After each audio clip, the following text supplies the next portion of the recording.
Hey guys, so today I'm going to talk about how to become a runner. I'm going to share some tips, everything that you need to know, how to train, and just how to fall in love with running even if you never really did it before. A quick disclaimer, I am not a professional. I did a lot of research though, but I'm definitely not an expert. I just want to share some realistic tips and tell my story. Yeah, definitely keep that in mind. So to start with my own journey, I was the person that said running is not for me. I just cannot run. So if you're like that as well, don't worry, I got you. I started running when I was, I think, 18 years old. I gained some weight and I really wanted to lose weight again. Read that running could be helpful for that. So I started running and I hated it. But I just really forced myself to continue. Kept running every once in a while and eventually I was able to run 5 kilometers. I was super slow, it never got easy, and I just really didn't enjoy it at all. So I stopped running, went back to running every now and then, and remember that I could run 10 kilometers at some point, but still very slow pace, and it was never easy for me. I never got back from a run thinking, wow, that was just so nice. I just really didn't like it. Fast forward to 2020 when the gyms closed. Well, like the rest of the world, didn't really know what to do. I lived in a very, very tiny room in a shared house back then. So at-home workouts weren't even an option for me. So running was really the only thing that I could do. I had some very old running shoes, so I bought a new pair. And when I was at the Runner's World store here in Nijmegen, I saw this very tiny foldable flyer and it said training for 7 kilometers and it was for free. So I thought, why not bring that with me and let's start this running schedule. I looked at it and literally the first day was a 20-minute walk and I was like, whoa, I can do that. So from there I started, I really followed the schedule and I improved so much just within a few weeks. I felt stronger and my pace got better and better, and I just really enjoyed it because I saw so much improvement, and I have been running ever since. I have some times where I don't do it for a couple of weeks, but for me it's really one of my hobbies now. I really enjoy running. So that's how I started, and now I'm going to share some tips with you guys so you can become a runner too. First of all, why would you want to become a runner? Well, let's look at some of the health benefits.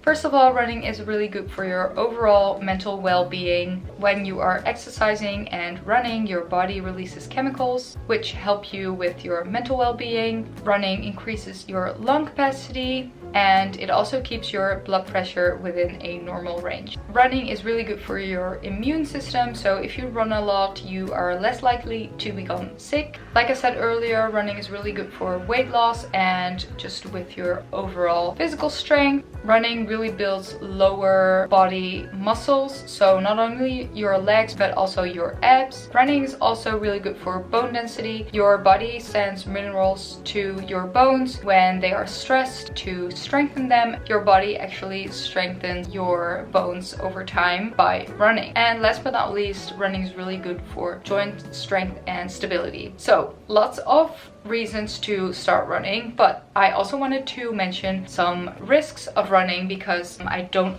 just want to share all the positive things here. Because running is a repetitive weight-bearing exercise, meaning you work against gravity, injuries are very common, especially knee injuries and ankle injuries. There are a few factors like not having the right shoes that are increasing your risk of getting injuries. However, the biggest reason that people get injured with running is because they want too much too soon, which is why it's good that you clicked on this video, because I'm going to tell you exactly how you need to get started. Now it's time to talk about everything that you need for running. One of the things that I really love about running is that it's a very inclusive sport. You don't need a lot to start running. The only thing you really need to invest in is a good pair of running shoes and socks. Alright, it is a Sunday today and I got a reminder the other day that it is time to buy new running shoes. You can use running shoes for about 800 to 1000 kilometers and then it is time to replace them. I like to put my running shoes in the running app that I use, which I will talk about a little bit later in this video, and that way I get notified once it is time to replace them. And the day has come. I really liked my old shoes, so I'm going back to Runner's World and I'm going to take you guys with me to get some new shoes. Why I like Runner's World so much is because you get a running analysis and they just look at your running form, your technique, and based on that analysis they will give you a few shoes to try and you can just decide which one you like best. I really like this because it's not just the newest, fanciest brand or model, it's really based on the way you run. So these are the shoes that I end up getting. I really like them. Already went for a little test run and I didn't get any blisters. If you are likely to get blisters like me, I highly recommend investing in a pair of running socks as well. Not only do they provide you extra support, they also prevent you from getting blisters. I buy mine at Runner's World as well and they really make all the difference in the world. Now for running clothes, you really don't need the high-end brands. The biggest difference in budget and more expensive running clothes is the material, and with the more cheaper clothes you are more likely to get that smell in your clothes, that sweat smell that you just can't get rid of anymore. So even though you wash it over and over again, some sports clothes just have that sweat smell in them, which is not the best thing, but you know, honestly, you wash your clothes and yourself after a run anyway. So if you just know that you washed your clothes, I think it's fine. The only thing that I like to invest in is a good pair of running leggings and shorts, because for me it's really important that they have a place where I can put my phone, because I always want to bring my phone for safety reasons. If I go for a run by myself, I just always want to have my phone with me, but I also just want it to stick to my waist and not just worrying about pulling up my leggings all the time. But overall, my tops and my t-shirts and everything, some are from Nike, but I have a lot of cheaper t-shirts and tops. A little tip for when you don't know what to wear when you're going for a run is that you always have to add 10 degrees Celsius to the actual temperature and dress like that. So for example, when it's 12 degrees, you might think, ooh, it's a bit chilly outside, maybe I need to wear long sleeve t-shirts. But if you add up 10 degrees, it will be 22 degrees. And with 22 degrees, you definitely want to wear short sleeves. And that really helps for me because I used to go on runs with long leggings and long t-shirts because I'm always cold, but then when I was 1 or 2 kilometers in, my body was so hot that I just really didn't feel comfortable anymore when I was running. So that's a little tip that really helped me. Now the next couple of things are nice to have, but you definitely don't need them. I personally really like to run with headphones. I know a lot of runners don't like it actually, but I do like to listen to some music or a podcast when I'm doing a longer run. I used to run with my Apple AirPods, but they just really didn't stick in my ears. I was always pushing them back in my ear and they would fall out, and that's just really annoying. So I got a pair of headphones, these ones. I will link everything that I'm talking about in the description, by the way. These were actually really affordable and I don't really need anything fancy. The only thing that I really care about is the battery quality, and they have to stay in my ears, and these are just very simple, but they last I think 10 hours if you charge them fully. So very affordable and I really like them, but again, it's not something that you really need to get started. It's just nice to have. Another thing that I like to use when I'm running is my Apple Watch. I actually got this Apple Watch because I was training for my first running event that ended up not happening because of COVID, but I really like it to track my heart rate. It's really nice that you're able to just constantly make sure that your heart rate is not going up too much. I use it for many other things too. It's also nice to connect with your music, but you definitely don't need an Apple Watch to run. There are a lot of cheaper smartwatches that are just made for running, and I will look up some options and put them all in the description. It's just a nice extra to have, but it's not something you really need. And then finally, I like to keep track of my runs with Strava, the app on my phone. You can also use Runkeeper, but I like Strava because I know a lot of people that use Strava too, so you know, you can give each other some kudos, which is always nice. And I also like to sign up for challenges. They have like an August 5k challenge or an August 10k challenge, and you can also use it for cycling or other sports. So I think Strava is a really nice app to use for running.